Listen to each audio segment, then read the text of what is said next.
significa la disproteinemia, a veces hay bastante confusión, ¿no? Que hay, no todas las cosas que pasan por el plasma va a significar formado dentro del hígado.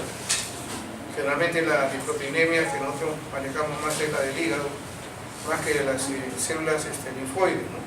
Es una paraproteína, pero igual vamos a compartir algo de eso, ¿no? Y vemos nosotros que definitivamente el hígado, que es una gran fuente de laboratorio, es importantísimo tener con tantas funciones y siempre remarcarlo, siempre estar al pie de las cosas, ¿no? Las proteínas del organismo vienen por distintos orígenes, ¿no? Una actualmente por la digestión exógena, algunas son preparadas también en caso de reserva y otras son también de intercambio metabólico, etc. Y luego definitivamente esto va a permitir que se formen otras moléculas mucho más específicas dentro de lo que es el organismo. Y ahí para que solamente vean la variedad, porque hablamos de proteínas, estamos hablando de enzimas, aminoácidos y número de componentes, tanto celulares como extras. Y esta es una estructura, y vemos ahí el hígado, pues los dos principales grupos que podemos decir en general, la albúmina y la globulina, aunque es mucho más que esa. Los linfocitos son las inmunoglobulinas preferentemente, células aparato digestivo, también hay otros componentes proteicos que también se elaboran. Y muchas de ellas también se elaboran, algunas también de parte del hígado. ¿Qué cosa nosotros consideramos pues una disproteinemia? Es una alteración, una alteración de la proporción de proteínas dentro de la sangre, en este caso, que pueden ser hiper o pueden ser hipo. Va a depender mucho de algunos componentes y inclusive en este caso de la propia formación del hígado. Y como les mencionaba, en esto es el componentes aminoácidos importantes. Algunos se forman, algunos son nuestros, otros son externos. Cuando uno hace una prueba de proteínas totales o cuando hace alguna prueba para valorar el índice proteico para nosotros, importantísimo, tenemos que darnos cuenta de que hay elementos que también pueden merecer y a veces alterar. Ustedes tienen a su paciente, hacen su gestión clínica, pero a veces pasamos de alto algunos componentes también medicamentosos, ¿no? En la cual puede significar también una alteración, en este caso, del dosaje de proteínas total. También la relación albúmina-globulina es importante, ¿no? Aparentemente debe ser más o menos más de uno, pero cuando ya estamos hablando pues de que esta relación aumenta, ¿no? Bastante, estamos hablando ya de algunos problemas, ¿no? De tipo cirrótico, daño renal, etc. O cuando son bajos, ¿no? Cuando son elevados estamos hablando de problemas no solamente genéticos, también sino leucemias y algunos componentes inmunoglobulinos. Están los valores, estamos girando nosotros de proteínas de 6 a 8, de valores altos y valores bajos, y algunas consideraciones. Siempre la enfermedad por excelencia o es renal o es diabetes metabólica que va a alterar todos estos valores de las proteínas. Entonces, esto también nos ayuda a hacer un apoyo al diagnóstico.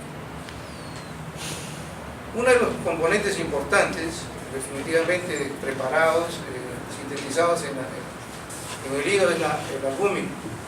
Es la proteína más abundante. Ahí menciono que hay una vida media, ¿no? De 20 días. Hay más de casi 600 aminoácidos, sus componentes, etc. El contenido total aproximado, porque esto habría que matar a alguien para hacerlo, pero por lo menos aproximado, estamos hablando de 500 gramos, 300 gramos, o sea, el 40% está comprendido en el plasma. Lo que sí es interesante es ver que por cada 500 mililitros de sangre en hemorragia, estamos perdiendo aproximadamente 12 gramos de albúmina. Esto se sintetiza cada 3 días, etc.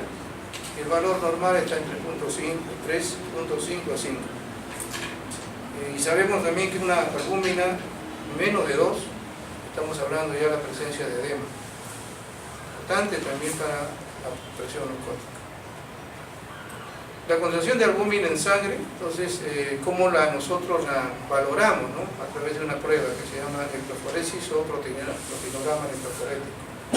Es una de las cosas que definitivamente no todos los hospitales los tienen, y antes era una cosa muy extraña. Ahora ya hay otras pruebas que pueden manejarse y hacer el diagnóstico, ¿no? Sobre todo las enfermedades de inmunoglobulina. Y este es lo que normalmente se estila. Primero se hace una corrida en papel celulosa y luego eso se lleva a las curvas, ¿no? Entonces podemos nosotros ver la cantidad de proteínas, albúminas y globulinas que son importantes. En cada uno de estos espacios está contenido también otros elementos proteicos. Y ahí vemos nosotros el metabolismo de la albúmina, como les mencionaba, no solo está en el hígado, pero también ahí hay otras proteínas, ¿no? La transferrina, cerebroplasmina, altoglobina, alfa-1, que estos también están dentro y que se digregan en una electroforesis.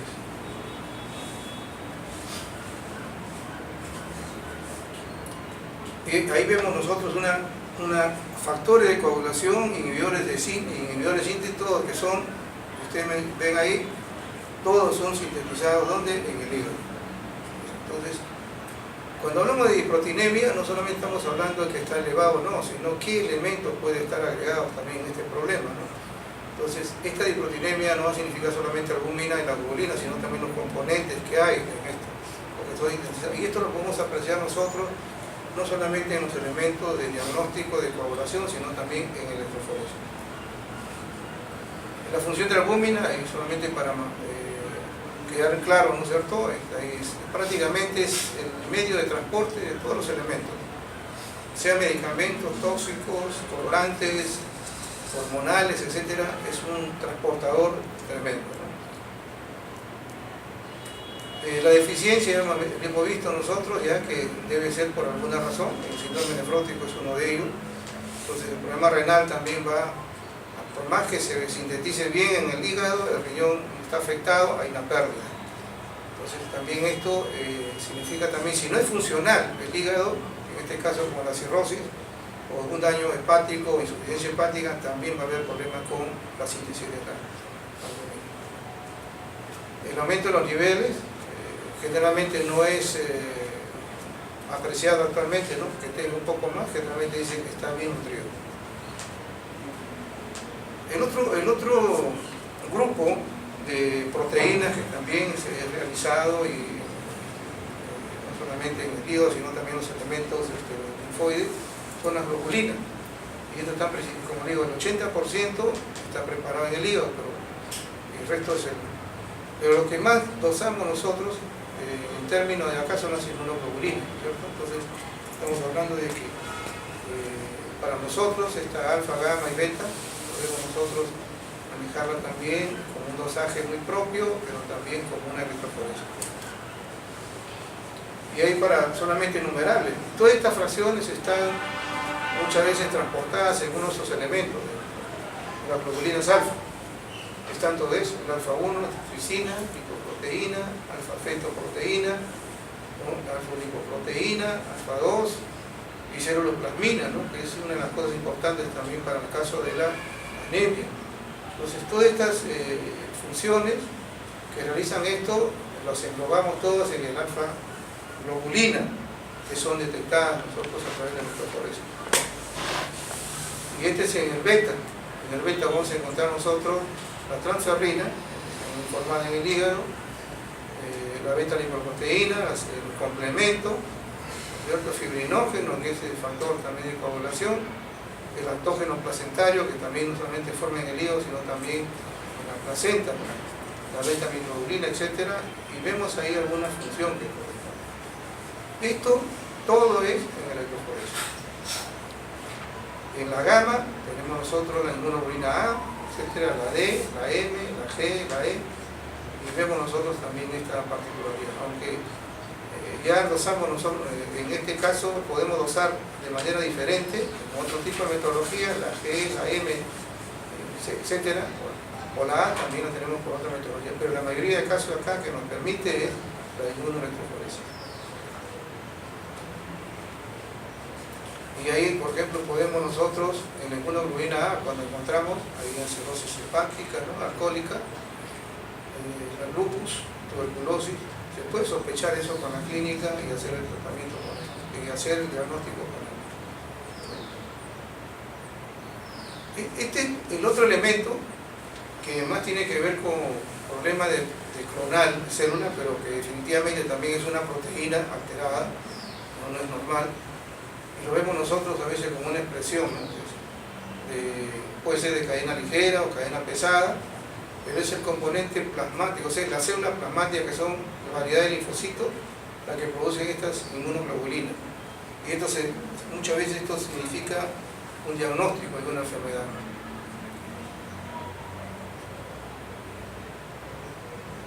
Y podemos, en esta vista podemos ver algunas enfermedades que tienen que ver con la presencia de estas inmunoglobulinas o paraproteínas, ¿no? El mieloma, el Waldenström, enfermedad de cadenas pesadas y la amiloidosis. Aunque ahora hay mucha variedad ahorita de manejo, pero también esto lo manejamos nosotros con la inmunoelectroforesis. Y esto es justamente lo importante, ¿no?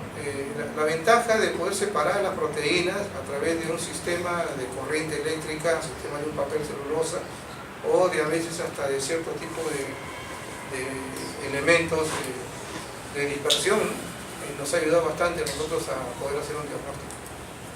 Y nuevamente les presento, es el electroforesis, etc. Y ese es el papel de celulosa. En todo esto ya se conoce, porque esto va a una situación de lectura, como si fuera una radiografía, ven las concentraciones y hacen las curvas.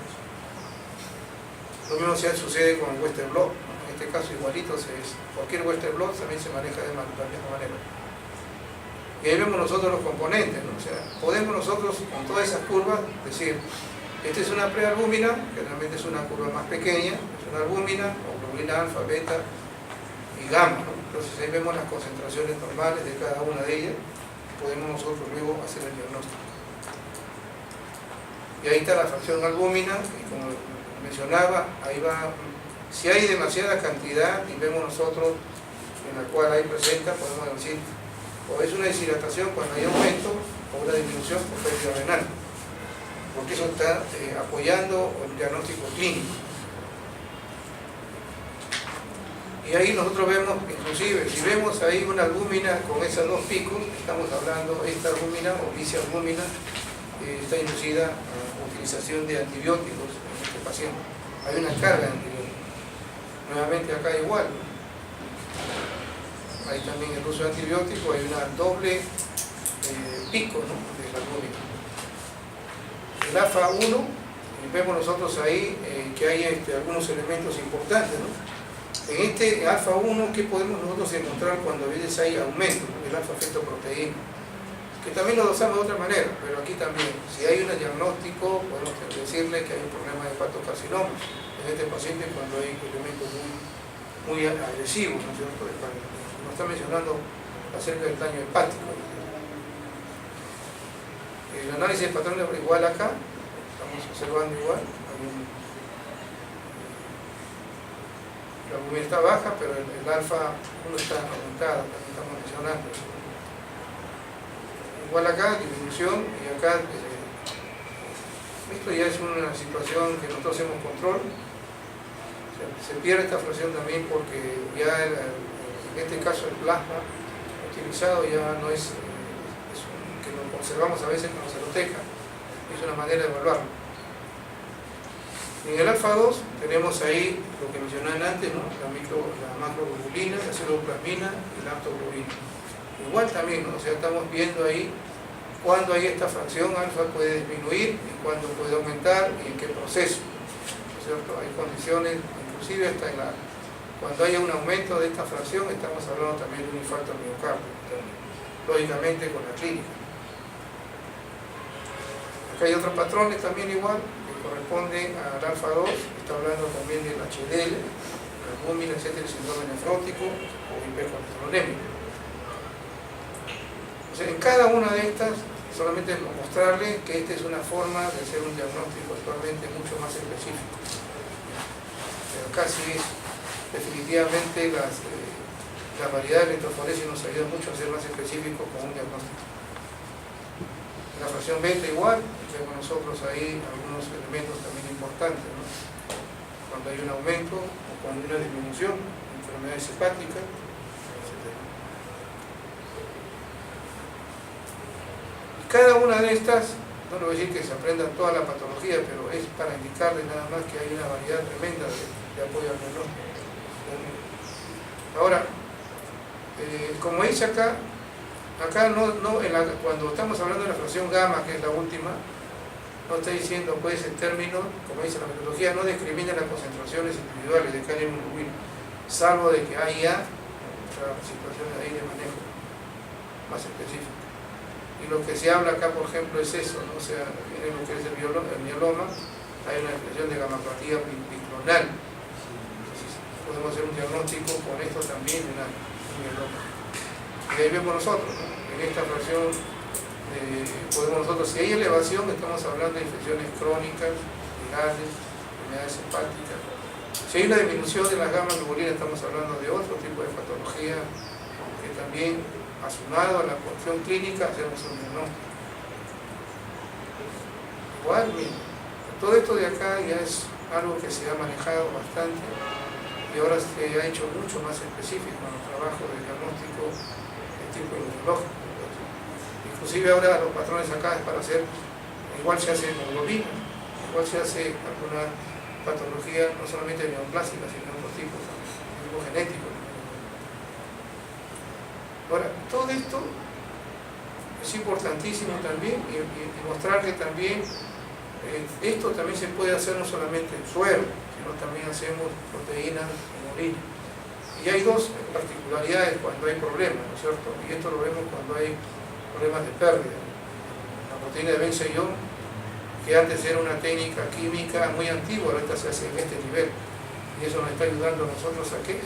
Observar en pacientes con mieloma, alcoholismo y amiloidosis. Y también la enfermedad de cadenas pesadas, ¿no es cierto? Acá hay una fracción C, tenemos una hemoglobina de tipo AG, A, M.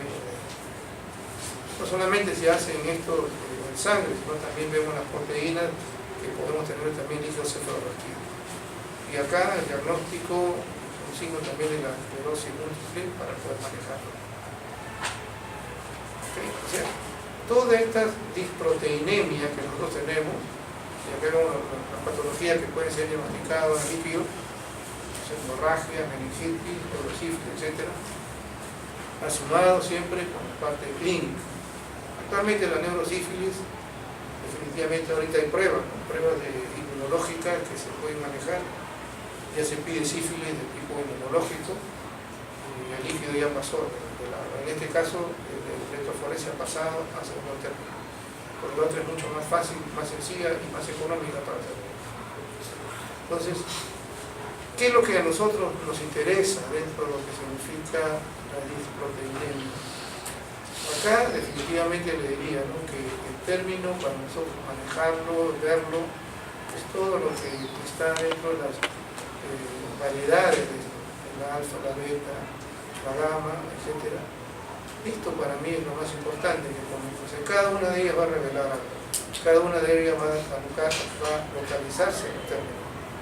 La albúmina sabemos que es un transportador de todo, pero ya las variantes de las curvas, tanto alfa, beta y la gamma, va a significar ahí un hallazgo. Bueno, cada una de estas no es que necesariamente vamos a manejarlo así, que ya con esto va a entrar un poquito más la curva, ya se conoce, o sea, cuando hay a veces alguna elevación de más hacia arriba, hacia abajo, hacia un costado, estas curvas, que ya la manejamos con papel celulosa, ya sabemos que debe ser por un alfa, proteína, etcétera, una celuloplasmina también, etcétera, ya sabemos eso, es una parte técnica, pero para englobar todo esto, todas estas proteínas que pueden estar alteradas, la única forma de hacer un diagnóstico mucho más específico es a través de una electroforesis. Igual acá la beta, tenemos ahí la transferrina, tenemos ahí el fibrinógeno, el lactógeno placentario, o sea, esto se va a hallar a esos niveles. Tenemos alguna patología, tenemos una evidencia de un fibrinógeno, en este caso, ¿no?, como con un lactante de fase aguda también, que estamos haciendo un diagnóstico. Y definitivamente las gamas acá, si tengo una inmunoglobulina A aumentada dentro de la curva electroforética, ¿qué estoy diciendo? Tengo procesos inflamatorios, puedo tener un lupus, tuberculosis, ¿te das cuenta? Y esto es ayudado a la clínica, no es que me dé un diagnóstico, ya tengo una tuberculosis, sino esto me ayuda, porque es la presentación de este tipo de cosas. Tengo ahí una M, por ejemplo, hay una arteritis con toda el lupus, etc. Y ayuda. Como digo, no es un diagnóstico específico, pero ayuda ya cuando encontramos esto. Entonces ya podemos decir si es un lupus, hay una M que está fatigando, porque inclusive hasta para el paludismo se utiliza. Y la E, como ustedes se ven cuenta, nosotros preferimos utilizar un examen de inmunoglobulina E a través de otra metodología para ver si tiene un problema de tipo alérgico, ¿no es cierto? Pero si no, si podemos utilizar esto, definitivamente estamos hablando también de problemas alérgicos, parasitarios, así. Y eso es lo que realmente nos interesa a nosotros dentro del término de manejo de las proteínas. Y las paraproteínas ya lo mencioné, o sea, tenemos las que generalmente son de tipo celular. Más se ve eso, más que la parte del hígado, a pesar que el hígado también prepara otro tipo de proteínas extrañas, ¿no? Y que el examen podemos nosotros hacerlo en cualquier elemento biológico. ¿Okay? Lo hacemos en orina, lo hacemos en líquido cefalorraquídeo, lo hacemos en suero. Eso es importante, ¿no?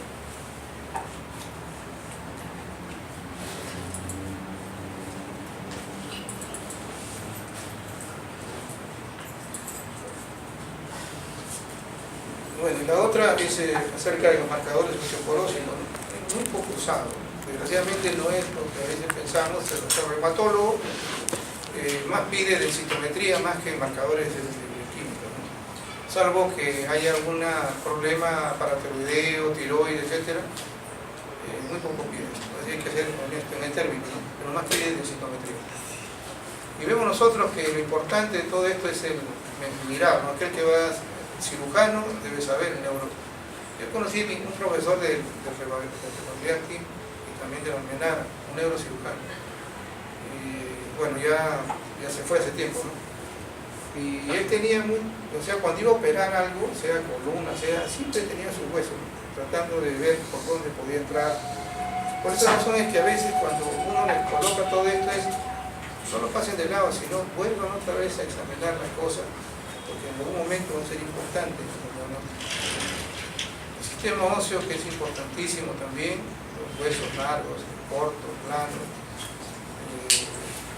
también los componentes esponjosos, los componentes compactos, etcétera, que son importantes, porque ahorita ya el diagnóstico de osteoporosis está basado en el tipo, ¿no? de hueso que es. Y el hueso, pues, es un componente definitivamente que nos va a ayudar a nosotros no solamente al movimiento, sino también a la protección, en términos generales. Y ahí está el tejido compacto, porque es importante. O sea, en una u otra, nosotros damos cuenta de que tiene que ver con el tipo de osteoporosis, una en el varón y la otra osteoporosis en la mujer. Por eso uno lo mira, ¿no? De esta manera. Este es el esponjoso, que generalmente la mujer prácticamente que aquí es donde lleva a los problemas de osteoporosis mayormente, y la fractura. Y vemos nosotros que esto es un componente, no tanto el movimiento, de protección, de homeostasis mineral, etcétera, y también de la producción, porque el hueso es productor de la médula ósea, ¿no es cierto? Eso lo sabemos, y también es un almacén de grasa, que es importantísimo.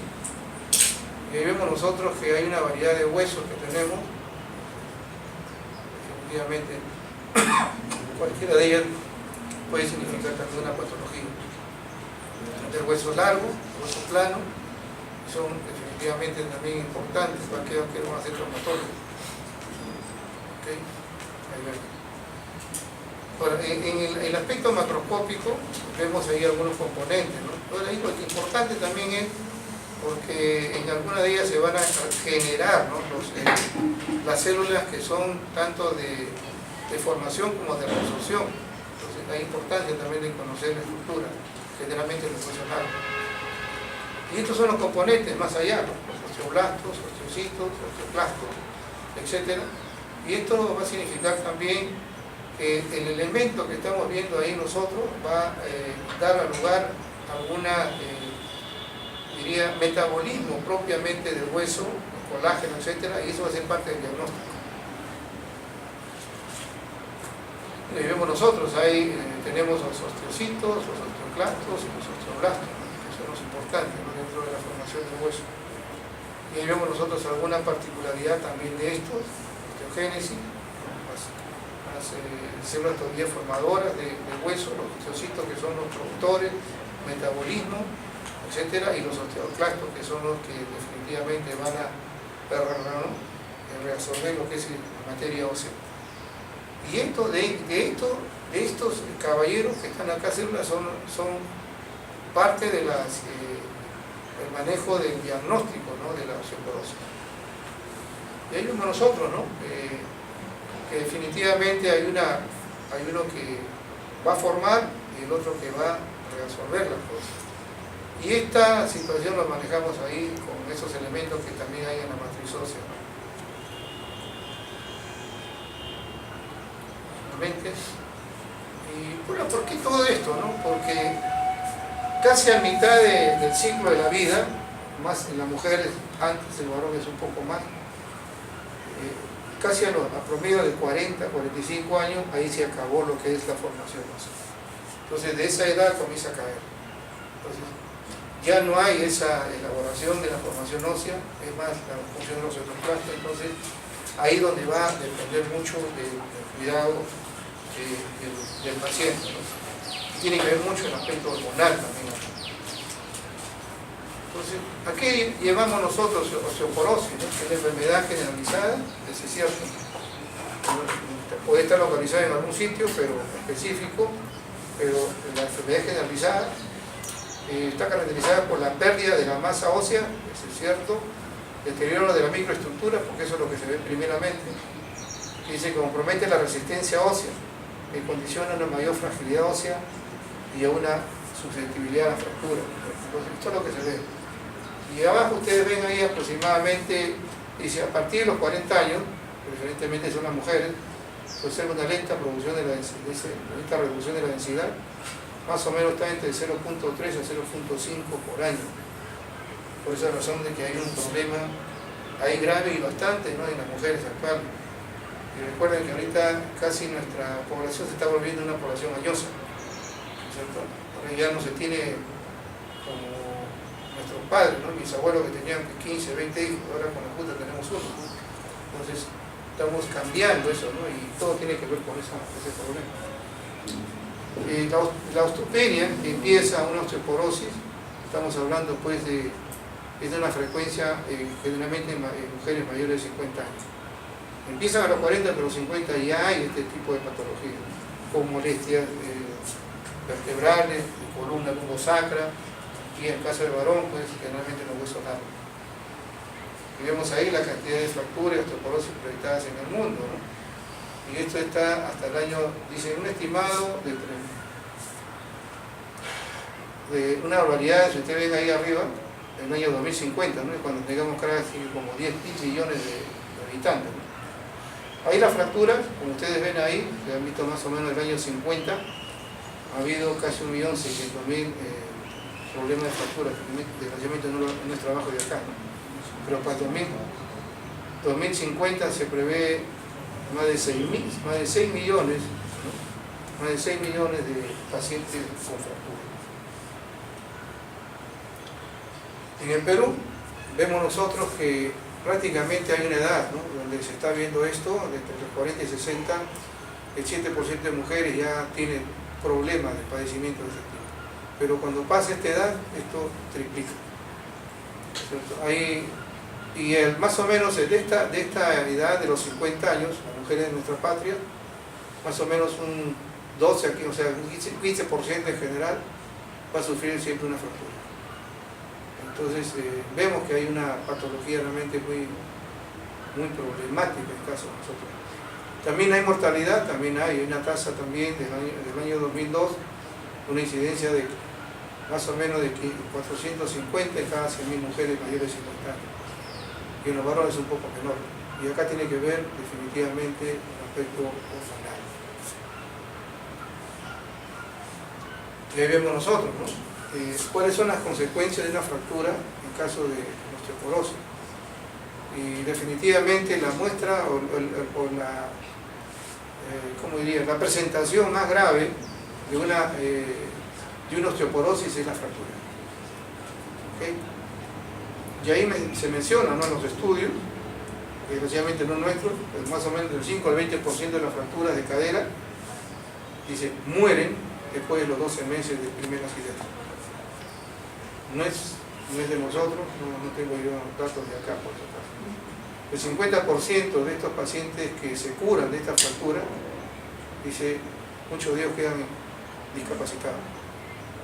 Porque el problema no es solamente de eso, sino también de columna. ¿Qué consecuencias tiene, ¿no? Porque esto de acá se da más en mujeres, el problema de fractura de columna. Hay dolor, efectivamente, que es crónico y hay deformidad de la columna y una discapacidad. Realmente no pueden moverse. Y si ya tenía una fractura antes, el riesgo es mayor para provocarse otra fractura, desgraciadamente a veces en el mismo lugar. Esto es un trabajo en España y ahí menciona, por ejemplo, en esa edad más o menos el 9, casi 10% de osteoporosis es de tipo lumbar, el 1% es de tipo femoral. Si subimos más de edad, estamos hablando de un 24, y imagínense, ¿no? Triplica, más allá de triplica la cantidad de esta osteoporosis de tipo lumbar, y la femoral también aumenta, no tanto, pero no más que la otra. Pero ya cuando superamos los 70 años, como la mayoría de sus profesores, como nosotros, ¿no?, ya tenemos un problema de tipo lumbar que llega al 40%, casi un 50%.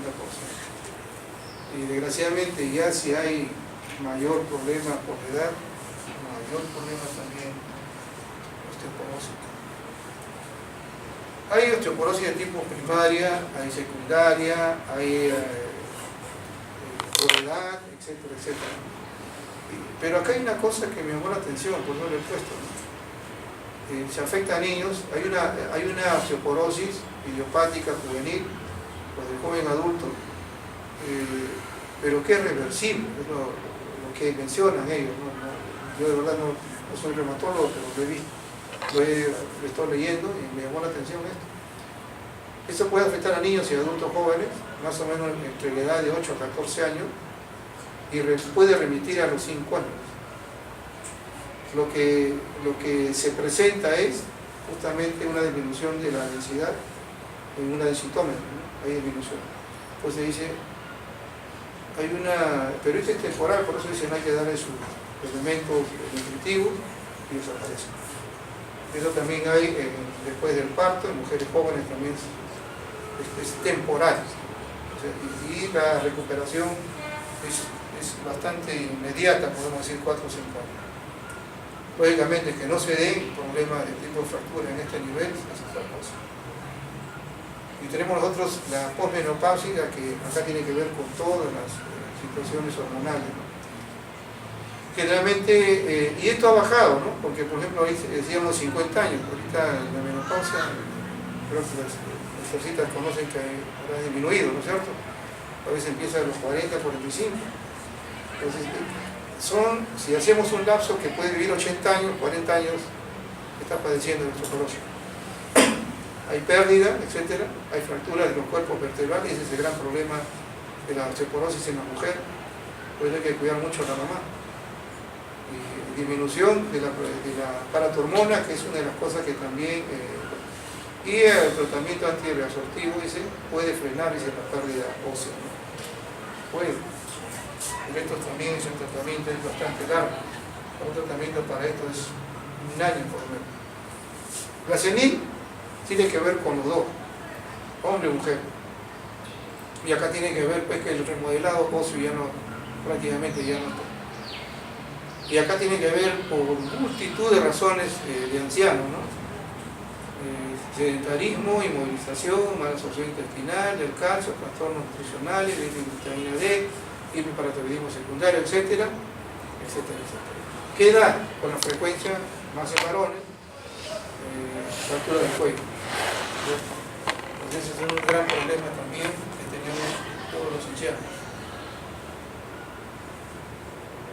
La secundaria tiene que ver con toda una variedad de cosas. Definitivamente solamente mencionable ahí, enfermedades endocrinas, gastrointestinales, trastornos genéticos, etcétera, esa es la secundaria. Evitando el problema externo, podemos nosotros superar el cuadro de osteoporosis en este caso. Hay un sinnúmero de enfermedades tremendas, ¿no? Eso definitivamente no. Ahí están los factores de riesgo, también son innumerables. Generalmente estamos pensando siempre en el cigarrillo, el alcohol, definitivamente ya se conoce que también son parte del consumo de otros elementos también medicamentosos que también pueden provocar este tipo de... Son un sinnúmero de patologías. Y son dos cosas, ¿no? ¿Qué sucede entonces en la menopausia? El promedio más o menos de la mujer, 40 años, y el problema es ese, ¿por qué ha aumentado? Dicen, ¿no? La gente dice, ha aumentado la cantidad de osteoporosis. Sí ha aumentado, porque ahorita ya se vive más. Entonces, en esta paciente, tercera o quizás la mitad de su vida, va a sufrir de osteoporosis y quizás en alguno de esos momentos va a sufrir una fractura. Entonces, en esto, definitivamente la prevalencia de osteoporosis ha aumentado. Y acá el problema es los problemas hormonales, ¿no? El estrógeno ayuda a frenar la acción de los osteoclastos, ya no lo hace. Entonces, hay un problema más de destrucción, ¿no? y un paro, un alto a la regulación ósea. Los osteoclastos ahí se alimentan desgraciadamente, ¿no? En este momento. ¿Y por qué también? Porque ya hemos visto que el pico de masa ósea de la mujer más o menos es entre los 40 y 45 años de edad. Entonces, ahí ese pico, hay el problema de la menopausia, hay el problema del déficit estrogénico, todos son agregados y tenemos una osteoporosis.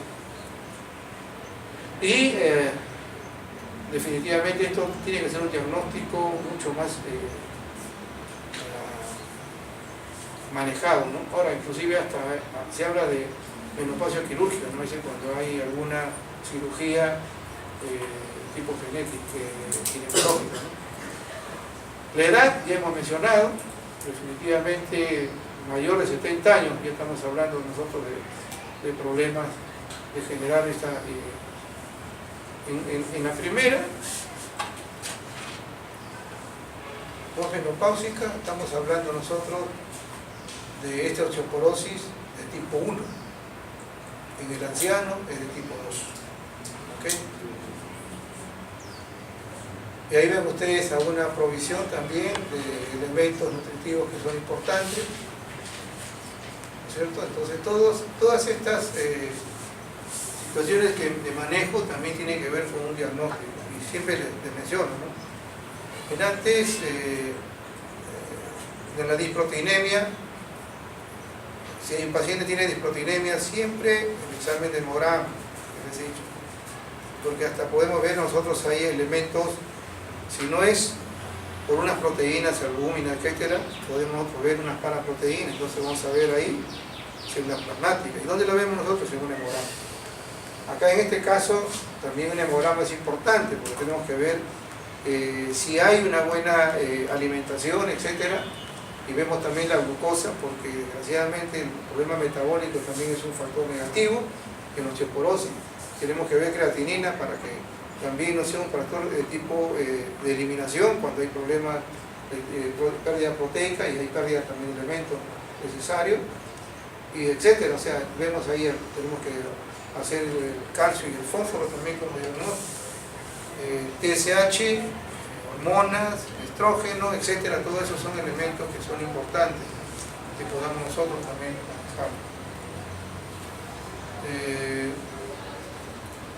Recuerden que también cuando hay un retinograma, en algunos casos, si esto fuera por alguna patología de tipo mieloide, ¿no?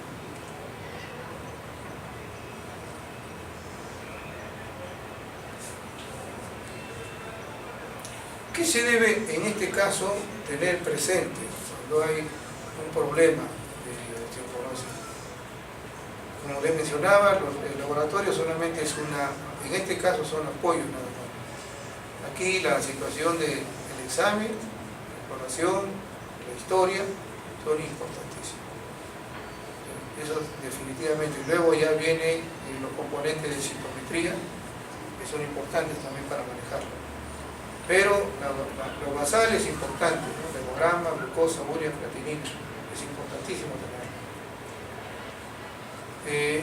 La OMS tiene un valor de densidad cuando él habla, ¿no? Y está hablando ahí, ¿no? Dice, un valor en la densidad mineral ósea mayor de menos 2.5 de por debajo de la masa ósea máxima. Estamos hablando ya de un problema. Y ahí vemos nosotros la densidad normal, la densidad baja y la presencia de osteoporosis. Estamos hablando menor de 2.5. Ese es por densitometría ósea. Y estos son los marcadores. Como les digo, no se usan muy frecuentemente, ¿no? No es muy tan...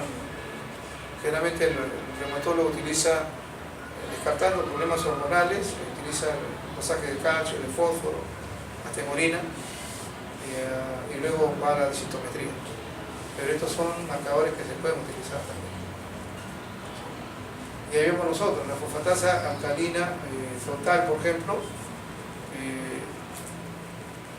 es un pobre indicador de la formación ósea. Entonces, ¿para qué se utiliza? Está como parte también de un marcador, lo tenemos que mencionarlo. Pero tiene que ver acá, más que todo, cuando hay una actividad ósea y seguimiento terapéutico en enfermedades mayores. Una fosfatasa alcalina ósea, propiamente, que es mucho más específica dentro de eso, acá tiene que ver una medida indirecta, pero de todas maneras es una medida del proceso de formación. Es más sensible, específica de que la fosfatasa alcalina de arriba. Entonces, ahí vemos nosotros que hay poca variabilidad entre sujetos de su utilidad. ¿Cuál es? Detectar el incremento de remodelamiento óseo en posmenopausia.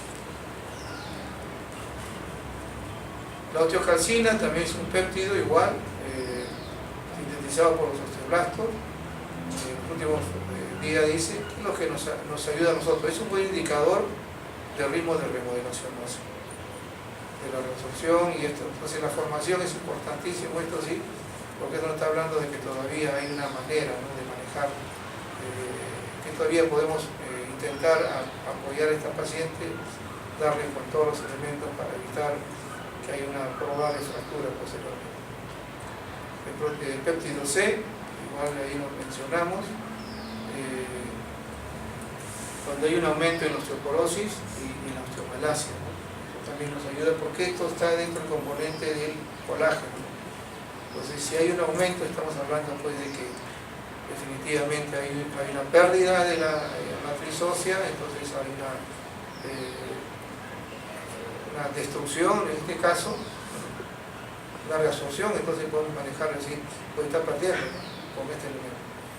Y el colágeno tipo 1, también lo menciona ahí, dice, no es específico, pero es mayor en el remodelamiento en la formación ósea.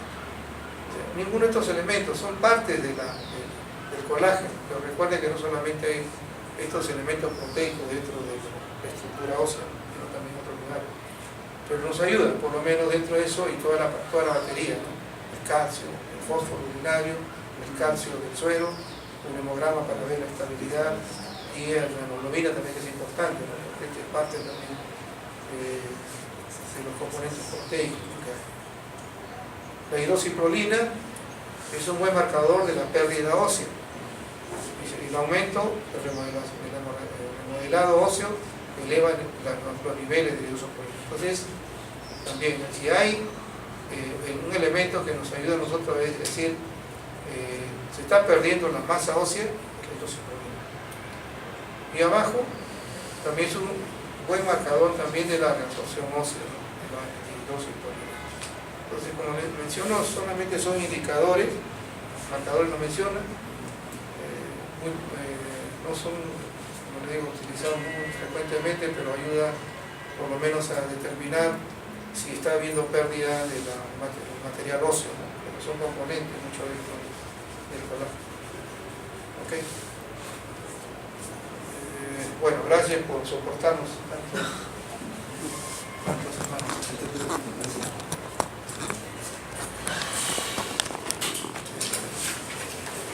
Recuerden lo que solamente les he mencionado, ¿no? Nunca se olviden de que cada enfermedad va a implicar un basal.